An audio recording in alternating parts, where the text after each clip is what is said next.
Oh, hey, how you doing? Welcome back to the channel. Just having my morning coffee, you know, one of those vices. We all have them, don't we? And I tell you what, I had many for years, you know. It started way back in my 20s, and it was pretty bad in my years with the MC. I partied a lot and I had a lot of really bad vices, and I tell you what, it was almost my undoing, and I'm going to tell you about it today. So I'm going to finish my coffee, which was bought by one of you amazing people out there, that's right. But I'm going to go jump on the bike, go for a quick ride, and yeah, we'll talk about all those years of partying and all the damage done. It was wild.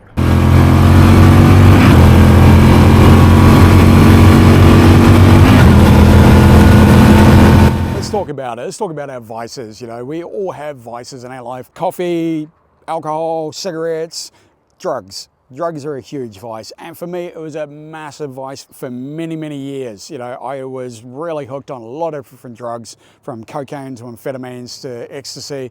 You know, I did a lot of partying back in those early days, and as a result of it, I did a lot of serious damage to myself, and I want to talk to you about it today. Now, I started partying very early on, you know, when I was tattooing. The first few years, I didn't do any drugs, I didn't drink, you know, I just wanted to focus on tattooing.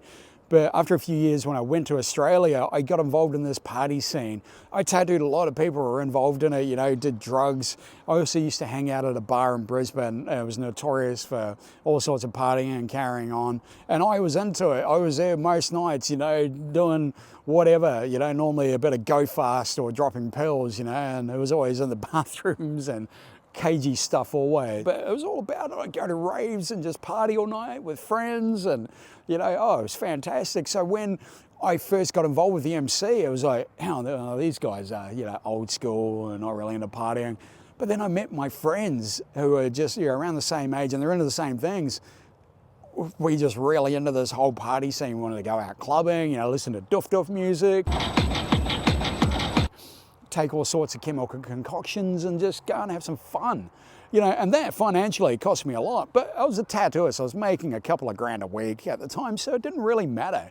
I could go out and drop a grand at a club, easy. And I did, you know, for many years. You know, like I partied all over the world, you know, when I was in Europe at the National. Oh man, I had so much of the Colombian marching powder on my nose, it was insane. I had the Colombian nose cold for days afterwards. I partied that much, you know, and it's just all about the drugs. And man, I tell you what, it's the next day is always the roughest. But as I started getting more into it, it started becoming longer with the rough days, you know, and I'd party more, you know, instead of feeling like crap the next day, I'd shove more stuff up my nose. That's how the addiction starts, how the vices start. And that's how it really started for me, and it really ramped up because I would spend most weekends with these guys.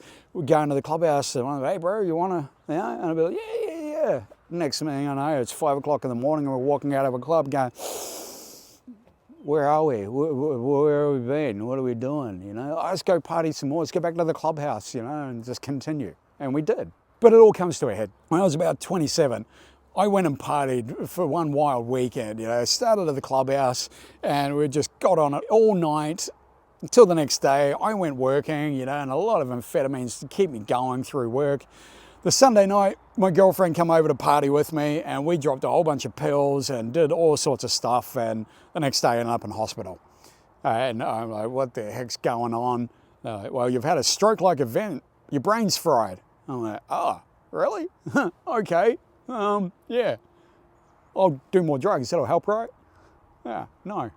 So I did more and I kept partying. And I had 2 more of these events, and the last one was serious, man. It dropped me. You know, I couldn't even talk properly for a month afterwards. You know, it sent me for MRIs and CT scans and everything. It said, you've damaged a lot of your neural pathways and your receptors. So, you know, you have essentially fried your brain. And I went, oh, it's probably because I mixed everything.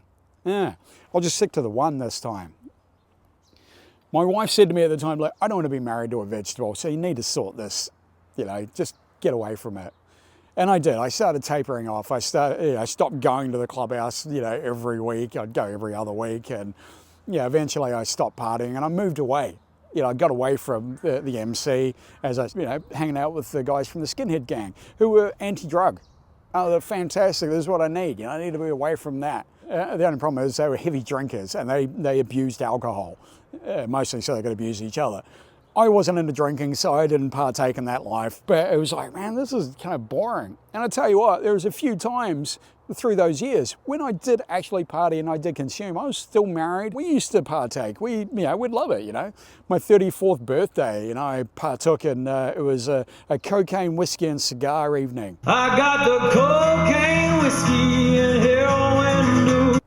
And of course I didn't invite any of my skinhead mates. I ended up giving up narcotics completely. I got away from that life.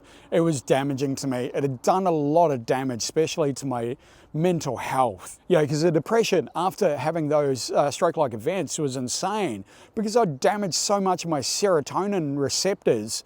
That whole happy feeling was gone for years afterwards. I was just in a slump. I knew it was the chemical cocktails or the narcotics, everything that I was taking. As a result of that, I ended up being on a lot of sleeping pills, because I developed severe insomnia. And of course, I was amping myself up on stimulants all the time. So I couldn't sleep, so I eventually just got off the stimulants and I, ended up on a lot of sleeping pills. And because I, did a lot of damage to my body over the years, I ended up on a lot of painkillers. So for years, I was just in this chemical state, and it was horrible. It was absolutely horrible way to live. And I didn't even know a way to get out of it or even think to get out of it. So many years later, a friend of mine for my birthday gave me half an ounce of weed. I don't smoke this stuff, man. I don't do anything natural. Chemicals only, baby. A few weeks later, I actually tried some of this and it helped with my body pain immensely. I thought, wow, this stuff's fantastic.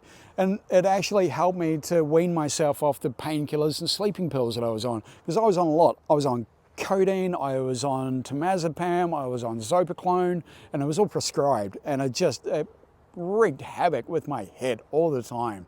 And because of all the damage that had been done to my brain, I couldn't take so many different drugs or chemicals. I couldn't take antidepressants because they actually triggered one of these stroke-like events when I tried to take them. So I was like, great, what do I do?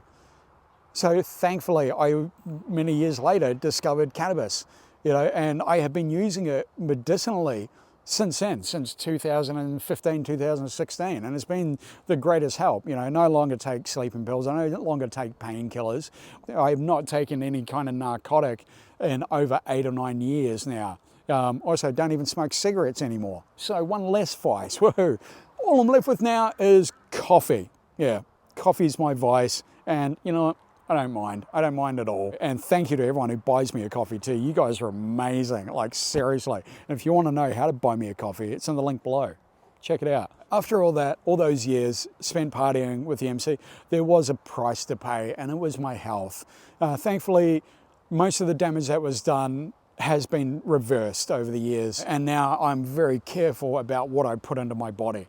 Because I never want to go through that again. And I'd hate for anyone to experience what I did. Sure, it was great time. Sure, it was fun. There are times when you just rack up a big line of whatever, party with your brothers, and it's fantastic. The flip side is the next day you feel like absolute crap. You're $1,000 broker or more, and the long-term effects are just, the damage you can do to yourself is insane if it doesn't kill you. Because so many of the guys that I knew that partied in that life are actually dead now. And it's just not a good life. So that cost overall for me was just too much. And I will never go back to that. I am an advocate for legalization of cannabis for medicinal purposes, absolutely. Or recreation, I believe every person should have that choice.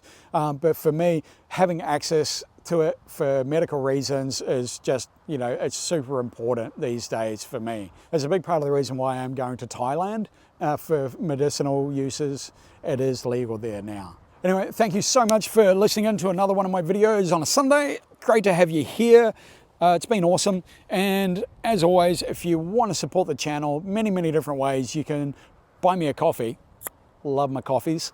Or you can buy a t-shirt or a sticker or buy yourself a cup or anything. Head to my Redbubble and there's a bunch of merchandise with new designs being uploaded every week. Yeah. As always, the biggest way you can support me is to give this video a big like, subscribe down below and hit that little bell to get notified, and you'll be seeing all the new videos from me every week, Sundays and Thursdays. So I'll see you on Thursday night. Have a great week, everyone. Peace out and be safe.